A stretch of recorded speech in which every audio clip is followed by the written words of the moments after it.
Sir ಅವ್ರಿಗೆ investigation report ಬೇಕಾಗಿಲ್ಲ. Investigation report ತಗೊಳ್ಳೋಕೆ 6ನೇ ತಾರೀಕು ಆಗಿರೋದು, ಇವತ್ತು 19ನೇ ತಾರೀಕು. ಇನ್ವೆಸ್ಟಿಗೇಷನ್ ರಿಪೋರ್ಟ್ ಎಲ್ಲ ಇದೆ. ಇಲ್ಲಿ ಜಿಲ್ಲಾಡಳಿತ ಕುಸ್ತಿದೆ. ಇಲ್ಲಿ ಅವರು ಯಾರ್ದೋ ಒತ್ತಡಕ್ಕೆ ಮಂಡು ಇನ್ವೆಸ್ಟಿಗೇಷನ್ ಮೇಲೆ ಆಗ್ತಾ ಇದ್ದಾರೆ ಅಷ್ಟೇ. ಇನ್ವೆಸ್ಟಿಗೇಷನ್ ಆಗುವಂಥದ್ದಲ್ಲಿ ಏನೂ ನಡೆದಿಲ್ಲ. ಓನ್ಲಿ CCTV ಫುಟೇಜಸ್ಸು, PSIದು ಏನು ಕಾಲ್ ರೆಕಾರ್ಡ್ಸ್ ತಗೋಬೇಕಿತ್ತಷ್ಟೇ. ಅದೆಲ್ಲ ಮೊದಲನೇ ದಿವಸನೇ ಸಿಕ್ಕಿದೆ. ಇಲ್ಲಿ MLA ಭಾಳ ಹುನ್ನಾರ ನಡೆಸ್ತಾ ಇದ್ದಾರೆ ಅಂತ ನಮಗೆಲ್ಲರಿಗೂ ಗೊತ್ತಾಗಿದೆ. ಮತ್ತೆ MP ಅವರು ಪ್ರೊಟೆಕ್ಟ್ ಮಾಡ್ತಾ ಇದ್ದಾರೆ ಅಂತ ಈಗ ತಾನೇ ನಮಗೆ ಮಾಹಿತಿನೂ ಕೂಡ ಬಂದಿದೆ. ಇಷ್ಟು ಜನ 3,500 ಜನ ಕರ್ನಾಟಕ ರಾಜ್ಯದಿಂದ ಬಂದು ಇಲ್ಲಿ ಈ ಒಂದು ನ್ಯಾಯಕ್ಕಾಗಿ ಹೋರಾಟ ಮಾಡಿದ್ರು ಕೂಡ ಇವರು ಏನು ಮಾಡಿದ್ರು ಕೂಡ DC-ಗೆ ಆದೇಶ ಮಾಡೋಕ್ಕೆ ಬಿಡ್ತಾ ಇಲ್ಲ. ಹಾಗಾಗಿ ನಾವು ರಾತ್ರಿ ಇವತ್ತು ಕೂಡ ಇಲ್ಲೇ ಮಲ್ಕೊಳ್ಳೋದು ಅಂತ ಡಿಸೈಡ್ ಮಾಡಿದ್ದೀವಿ. ಎಲ್ಲರೂ ಇಲ್ಲೇ ಇರ್ತೀವಿ. ನಮ್ಮ ಸಹೋದರಿಯರು ಬಂದಿರೋರನ್ನ ಮನೆಗೆ ಕಳಿಸ್ಕೊಡ್ತೀವಿ. ಮತ್ತು ನಾಳೆ ಇದನ್ನು ಕಂಟಿನ್ಯೂ ಮಾಡಿ ನಾಳಿದ್ದು ಬುಧವಾರ ರಾಜ್ಯದಲ್ಲಿರುವಂಥ ಎಲ್ಲ ವಕೀಲ ಸ್ನೇಹಿತರನ್ನು ಕೂಡ ಬೆಂಗಳೂರಿಗೆ ವಿಧಾನಸೌಧ ಮುತ್ತಿಗೆ ಹಾಕುವಂಥ ಕಾರ್ಯಕ್ರಮ ಮಾಡ್ಕೊಂಡಿದ್ದೀವಿ.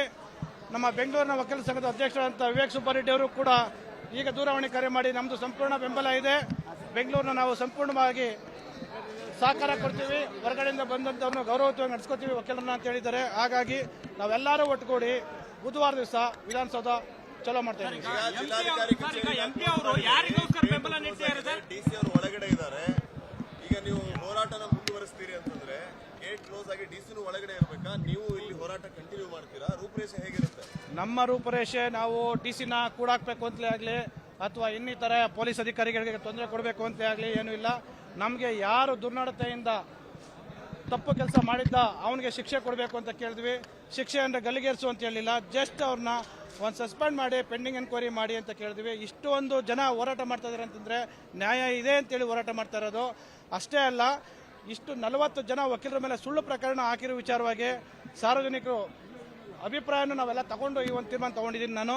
ಸಾರ್ವಜನಿಕರು ಹೇಳ್ತಾರೆ ವಕೀಲರಂತ ನಿಮ್ಮಂಥವ್ರಿಗೆ ಈ ರೀತಿ ನ್ಯಾಯ ಸಿಗ್ತಾ ಇಲ್ಲ ಅಂತ ಹೇಳಿದ್ರೆ ನಮ್ಮ ಕತೆ ಏನು? ಇದನ್ನು ಬಿಡಬೇಡಿ, ಇಲ್ಲಿಗೇನೆ ಮುಂದಿನ ದಿನಗಳಲ್ಲಿ ನಮ್ಮನ್ನು ಕರೆದ್ರೆ ನಾವು ಕೂಡ ಭಾಗವಹಿಸ್ತೀವಿ ಅಂತ ಹೇಳಿದ್ದಾರೆ. ಈಗಾಗಲೇ ವಿರೋಧ ಪಕ್ಷದವ್ರು ಇರ್ಬೋದು, ಕುಮಾರಸ್ವಾಮಿ ಅವರು ಇರ್ಬೋದು, ಎಲ್ಲರೂ ಮಾಹಿತಿನ ತಗೊಂಡು ಈಗ ಅವರೂ ಕೂಡ ಇಲ್ಲಿಗೆ ಸ್ಥಳಕ್ಕೆ ಧಾವಿಸ್ತೀವಿ ಅಂತ ಹೇಳಿದ್ದಾರೆ. ಬರಲಿ, ನಾವು ಇಷ್ಟು ದಿವಸ ನಾವು ರಾಜಕೀಯವನ್ನು ಬೆರೆಸಿಲ್ಲ. ಇಲ್ಲಿ ನಾವೆಲ್ಲರೂ ಒಂದೇ ಕುಟುಂಬ, ಒಂದೇ ವಕೀಲರ ಕುಟುಂಬ ಅಂತ ನಾವು ಭಾವಿಸಿದ್ದು. ಇನ್ನು ಮುಂದೆ ಇವರ ದುಂಡಾವರ್ತಿ ಜಾಸ್ತಿ ಆಗಿದೆ ಜಿಲ್ಲಾಡಳಿತದ್ದು. ಹಾಗಾಗಿ ನಮಗೆ ಸಾರ್ವಜನಿಕರು ಇರ್ಬೋದು, ಸಂಘ ಸಂಸ್ಥೆಗಳಿರ್ಬೋದು, ಯಾರು ಸಹಾಯಕ್ಕೆ ಬರ್ತಾರೆ ಅವ್ರ ಸಹಾಯನ ನಾವು ಪಡ್ಕೊಂಡು ನಮ್ಮ ನ್ಯಾಯಯುತವಾದ ಹೋರಾಟವನ್ನು ಮಾಡ್ತೀವಿ ಅಂತ ಹೇಳ್ತೀವಿ ಸರ್. PSI ತನ್ವೀರ್, ಆ PSI ತನ್ವೀರ್ ಯಾರು ಅಂತಂದ್ರೆ ಸೋಕಾಲ್ಡ್ MLA ಇದಾರಲ್ಲ ಇಲ್ಲಿ, ಇಕ್ಬಾಲ್ ಅವರ ಬಹಳ ಬಲಗೈ ಬಂಟ ಅಂತೇಳಿ ನಮಗೆ ಮನವರಿಕೆ ಆಗಿದೆ.